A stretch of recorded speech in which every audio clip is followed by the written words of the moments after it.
अस्सलाम वालेकुम जी। किसान वीर भराओ, इत्थे एक अफसोसनाक हादसा पेश आया है। दो किसान वीर भरा जवान वो जनाब खुद ही करते पे सन सफाई ते खम जिहड़ी है डिग्गी है ते दोनों जिहड़े ने वीर भरा वो जनाब आ गए ने खूह दे विच। खूह काफ़ी डूंगा है तो क्रेन की मदद नाल खूह नूं खट्टिया है। तो हुण जनाब 1122 वाले दोस्त ते मकामी लोग ते रिश्तेदार वो जनाब कई दी मदद नाल ते बठलां दी मदद नाल मट्टी पिछां हटांदे पए ने।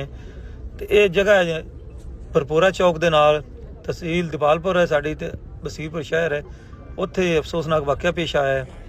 ते दुआ करो जिन्ने भी वेखण वाले दोस्त हैगे ने, सारे लोग दुआ करते पे ने ते दुआवां वास्ते कह रहे ने कि सारे दुआ करो भी अल्लाह ताला उन्होंने खैरी सलामती जिंदा सलामत पार कटिया जाए।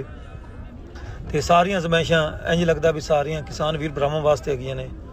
तो अल्लाह ताला जी इन्हों खैरी सलामती जिंदा सलामत कढे। तो साडी भी दुआ है तो तुसीं भी दुआ करो।